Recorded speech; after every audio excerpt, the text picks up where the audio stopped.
สบายดีทุกคนนี่คือบรรยากาศยามเช้าเนาะอยู่ที่หมู่บ้านอาเราพี่น้องเมืองนองเนาะแขวงสวรรณเขต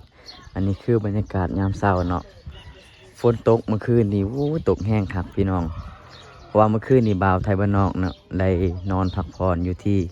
หมู่บ้านของเพิ่นนี่แหละพี่น้องเนาะเดี๋ยว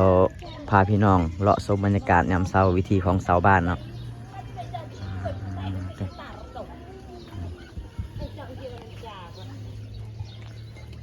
ขนาดไหนทุกคน ช่วยเอาตุ้งดงตุ้งแต่กับมาหลวมอันดงฉันตาเราเท่าไหร่ก็หลอก ยายเตี้ยบ่ อันเนยเดีย กำลังเกลือเป็ดเกลือไก่เนาะเราตอนไหนเราพืชเล่นตอนไหน อันนี้เราเปล่า เราปอ อ เลี้ยวไปนั่นเลี้ยวไป เราคนเกย์ เราก้อนกีอ๋อ เราเพาะอันนี้ เราเพาะ ไก่เราคนเกย์ อ๋อหมู่บ้านนี่ร้อยกว่าหลังคาเฮือนพี่น้องเนาะลายบ่ลายกะปังเอาแหละเนาะร้อยกว่าหลังคาเฮือนเด้อเบิ่งเนาะเฮือนซานลานแปลนโอ้บางเฮือนกะหลังใหญ่เนาะแต่ว่าบางเฮือนกะหลังน้อยทุกคนเนาะ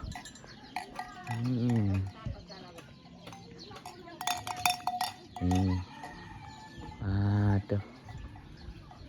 และเฮาไปพูนกะยังมีหมู่บ้านอีกเลยพี่น้องหลายหมู่บ้านเลยเนาะเด้อบรรยากาศดีครับเนาะนี่ อีกน้อยฮะก็ตื่นนอนเนาะนี่บรรยากาศหมู่บ้านโอ้หมู่บ้านเพียงดีเนาะพี่น้องอยู่กันเรียบง่ายคักเลยเนาะ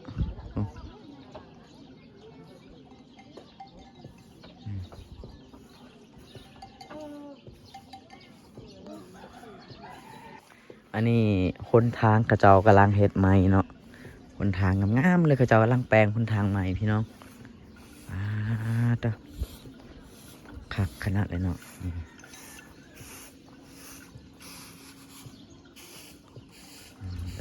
นี่เนาะตื่นเช้ามาเพิ่นกะพัดเขาหรือว่าตำเขาพี่น้องเนาะกองวิถีชีวิตสาวเผาปรุมกอง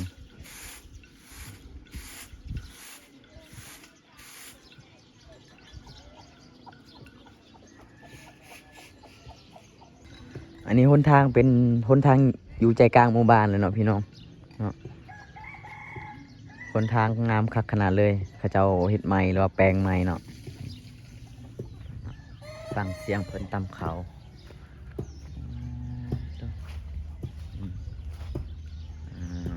แต่เศร้าเลยพี่น้องเพิ่นฝ้าวตำเขาเนาะแล้วก็สิไปไฮเนาะไปทางไฮประมาณนี้แหละ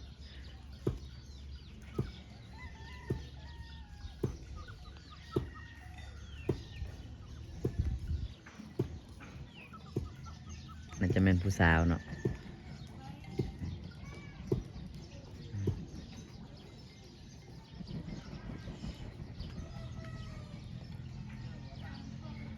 ตัวหมู่บ้านคนนี้จังแม่นกว้างคักขนาดเลยเนาะลอยกว่าหลังคาเฮือนเนาะเบิ่งเอาทุกคนพูนจนสุดแนมจนสุดสายตาพุ่นเนาะ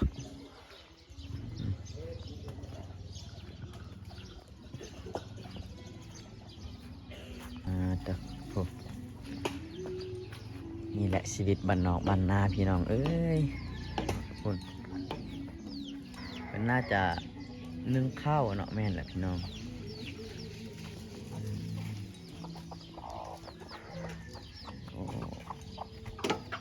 นึ่งข้าวโอ้เพื่อนของเพื่อนกำลังนึ่งข้าวเสาเนาะ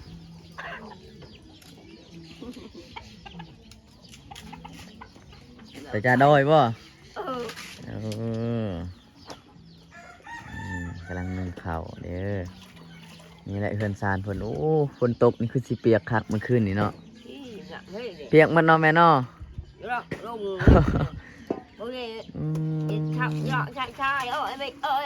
โอ้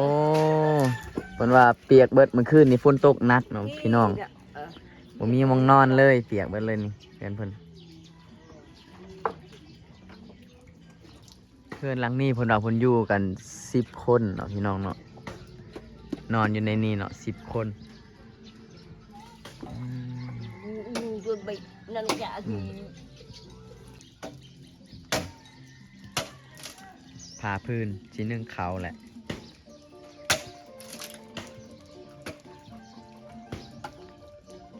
ลูกน้อยก็กำลังนั่งเบิ่งแม่ผ้าพื้นเนาะโอ้อันนี้อยู่บ้านนอกบ้านนาเฮาเนาะเพิ่นยังใส่ฟืนจากป่าจากดงเนาะหนึ่งข้าวบ่ได้ใส่ทาน thai cái cuộc đòi thai đùng gì đó em vừa bị โอ้ bây giờ cái đó đùng nhẹ đùng เออ bây giờ có vô chụp bò rồi để ra đùng tí lắm เปียกมาเนาะแม่เนาะโอ้ฝนตกเมื่อคืนว่าบ่ได้นอนเลยเมื่อคืนนี่พี่น้องเปียกเบิดโอ้ยโอ้ไอ้เท้าเพิ่นก็หาบน้ำแต่เช้าตัวไม่ตัวคือบ่ให้ลูกหลานแบกแม่บ่มีลูกหลานบ่เขาคือบ่แบก nằm ผู้เดียวเออ แบกน้ำกินนะพี่น้อง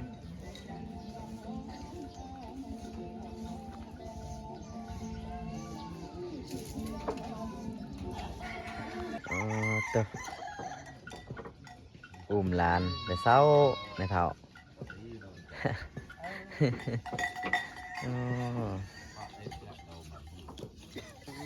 เจ้าไหนตังเข้าบ่เป็นกำลังเฮ็ดตอกเนาะสารติบเข่า สารติบเข้า และวิธีของผู้เฒ่าชาวบ้านเนาะ โอ้แม่เฒ่าใช่ว่าสิขายเงินเก่าเงินห้างเจ้าบ่เอามาขายดีกว่า mày tạm cái này liều của tao đang เกี่ยวไว้อันนี้ นี่ rậm bọ เราพ่นผ้าสิไปใส่บุหูพี่น้องจะไล่แม่ปลากินเปลี่ยนน่ะ ta จะต้านบ่อ๋อเพิ่น cần là cảm vào đôi trà là đúng rồi là cờ nhà này lên nhẹ rộng được priệp อ๋อ ก็เอ็ดนำให้เฉลยเฉลยกลายให้เจ้าเป็นเจ้า là em ơi chị nhẹ chờ เราพ่นผ้าที่เสาสิไปทางให้เพิ่นว่า กระนามเบิ้ง tân bờn ở อาจจะไปก็คนก็คือเอา mơn tân bờn hàng non phụ mùi mùi tờ phụ mỏ lư từ phụ này mà phụ mỏ mà đây cái chuột on mon en thép phụ đăng มูนแอนแทนกูเช็คหรอ อืมเด็กน้อย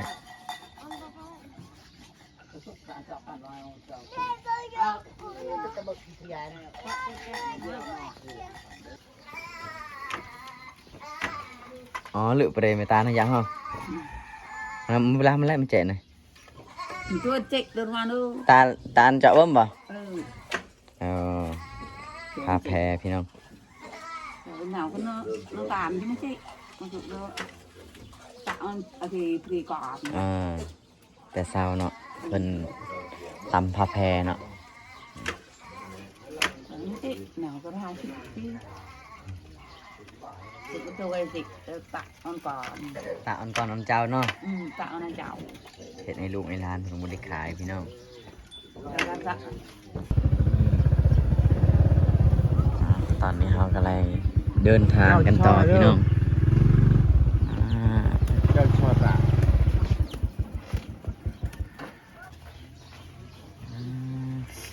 ถึงก็ชอมดอกทึกๆทับถึงเท่าทับ thế này hôm lào tán nó chui hôm chui mới xài tán lửa cái tiền này nhà bọ bên này แต่ปลาคูวิลมันเบิดเราตา tiền nhà ผู้ชายตาม แหละปลาเตียเบิดเลย พี่ อ่ะ น้องให้ก็เคยเห็น โหดไหมแหละโหดกักไหม áo tôi bơn thường ra tiệt ở đây cái tay nha đâu lọ này mình chụp hay lệ hà một nó เป็นยังเป็นยังเดินเอาอะไร tôi có hay đâu เอาแจ้จีชอยเมื่อกี้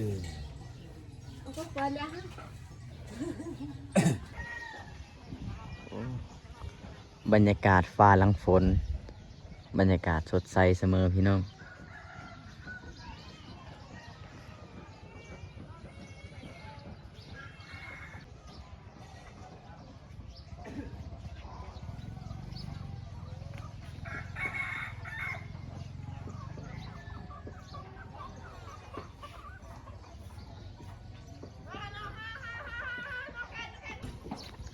เบิ่งเฮือนสารเพิ่นเนาะโอ้กำลังสิลมแล้วทุกคนเอ้ย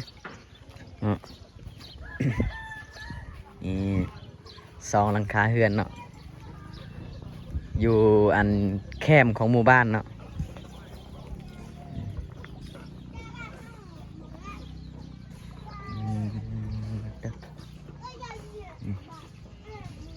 โอ้กำลังกินข้าวเนาะแรงเท่าจ่าป่ะจ้าจ้าจ้า nhâm đúng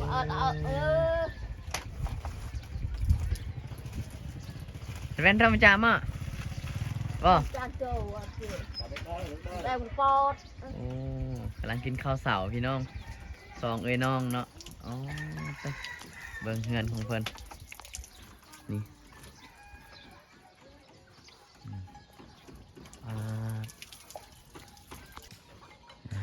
ตัวเฮือนหลังนี้พี่น้อง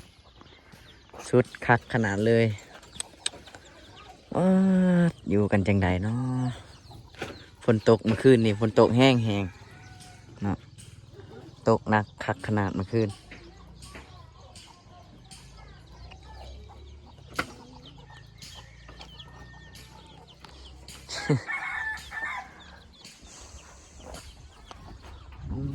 ตัว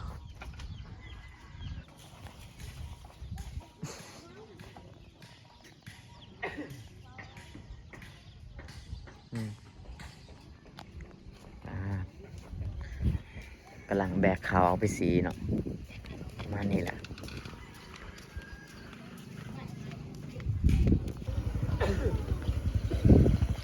โอ้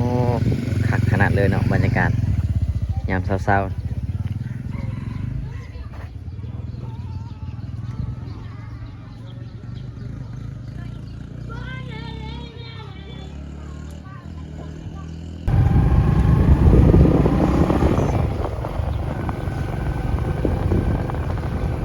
ตอนนี้เรากำลังเดินทางกันต่อเนาะออกจากหมู่บ้านนี้เนาะอันสิไปเขาไปในลึกๆเนาะไปเรื่อยๆพี่น้อง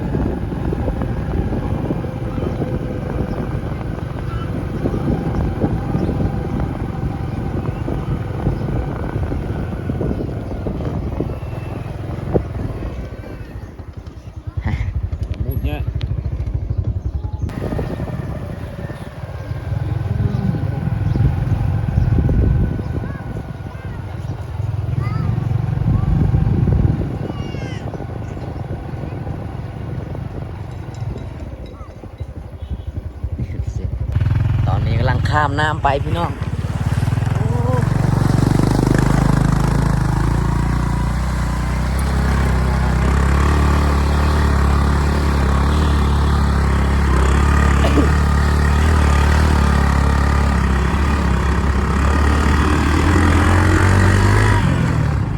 บ้านเล็ก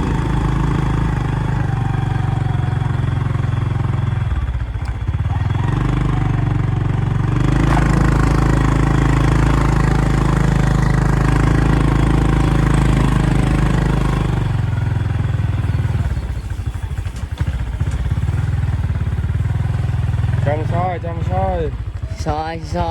ยหายเมื่อยกะบ่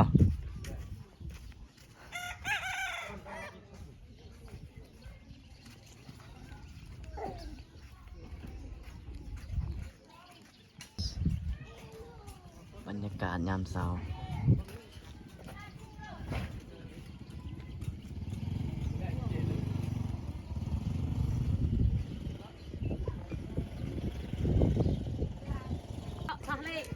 ทุกคน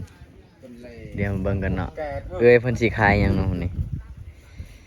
พอดีบ่าวไทยบ้านนอกมากับไอ้บ่าวเวียดเนาะหาซื้อของเก่าเนาะแล้วก็เพิ่นมีของเก่ามาขายเนาะนี่ vì cái bay muốn mua xe áp bên cái เออ เลยmua xe ápเลยไป ทุก ซื้ คน อđó อันนี้เป็นกองเขาตี เอ้ยมันติดตะบนนาเติมนะคะกวดตะบนเบาแล้วเอ๊ะตะบนนาเติมทำไมมึงชั่วแล้วมาให้ตะกอดติดยันนาที tệ tọt nữa ต่อยกับเพื่อน rồi bếp cái được cái máy chạy nhé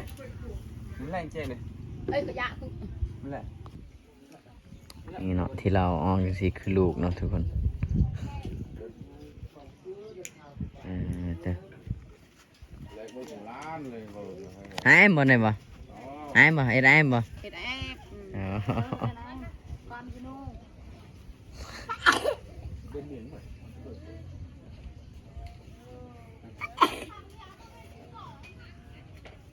này là thèm nướng hẹn thấy là nhẹ này có ปิดtao trăm lô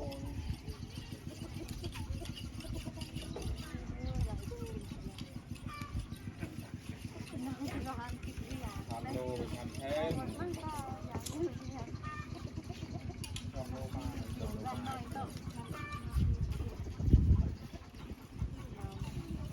มาแล้วเจ๋ง thì sai thì bên như đo đo Chị Parna. tệ chị tạt trâu nó gì gì tuần ได้ ชื่อชาวบ้านเรื่องเดียวจะการกระโบนนะ sao đập chơi không chơi luôn sao đập còn 5 đập ก็เอาปนายอยู่วัด ช่วยนายช่วยเจ้ามาปนอลาก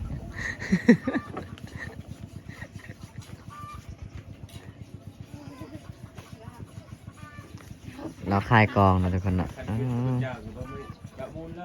mà hãy đo rồi với hãy đấy đo คลายมาแล้วเนาะ500,000 đằng rừng tia đằng rừng tia อืม ai rừng tia này mẹ ai nó โกชรนาเนาะ ตรงชรตะวัก อีนาวเอ็นก็ยาวตระนานน่ะล่ะ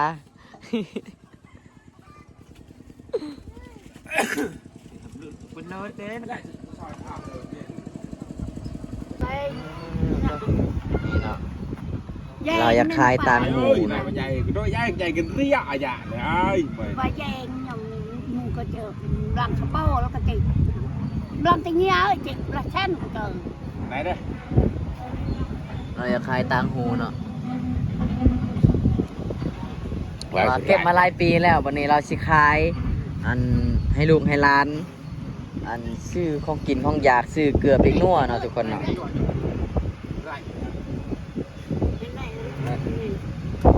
ไปđó chú này nhung té có một trơn này มันแหละไม่จัง pla sen mà là ปลาเส้น cái nọ cái nọ cái này cái làm pla sen anh này cái liếp anh này cái kri không à đây anh này sẽ lấy đậu đan vào cái này sẽ lấy được có giòn mềm rạ nó 50 này dạ nó cảm ơn tôi muốn chị chị năng 50 đo rất đo này nhìn nhé Chiếc mà chị năng này bên là người chị năng này giòn này dạ cho cái này các bạn chị năng lừa các bạn chị năng đây này của ta chụp bát này lô cái tay mình thua tay nhạc hơn gì chua chai chạ này แซงกี้ตอนเราขายเนาะเว้ยจังเป็นนัวจ้าเอ็นได้ละสิเด้อ này giòn chuối ăn đấy này อ่า tay tỉa có chị năng nè นี่เนาะแม่เล่าเนาะ đi soi bên này đi này soi đi nào bắt mà đỏ làm bên bụi bụi tết tết năm nặng nữa tết để giá nó tết บรรยากาศตอนเช้าเนาะเพิ่นกะปล่อยงัวเนาะพี่น้อง8 โมง 9 โมงนะปล่อยงัว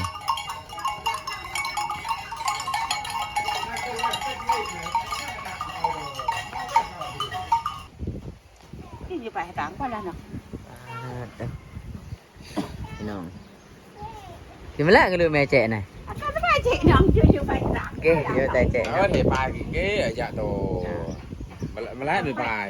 ở trao bài กระทะเมตันนะ ตุนดูน เบิ้ลเจอหมูกระชัยปะ เลยบ่ เบอร์ไหนมา เออผู้สาวตำโหกพี่น้องสินเรางามเนาะบ่ได้งามแต่สินเนาะคนตำก็งามคือกันดอดมุมเมลฮะดอดมุมไหม อร่อยเลย อันน้อย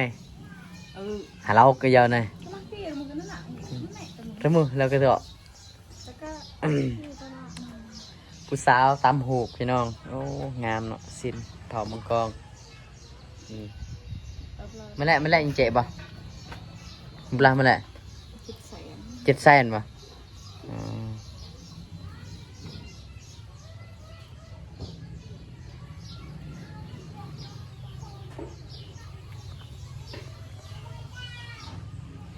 นี่งามเนาะสินของผู้สาวตามพาพี่น้องมาเบิ่งไกลๆเนาะเด้อใจายไหม่ตาฮะ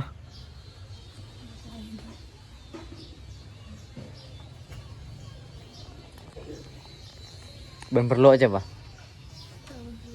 jual pak halo cái này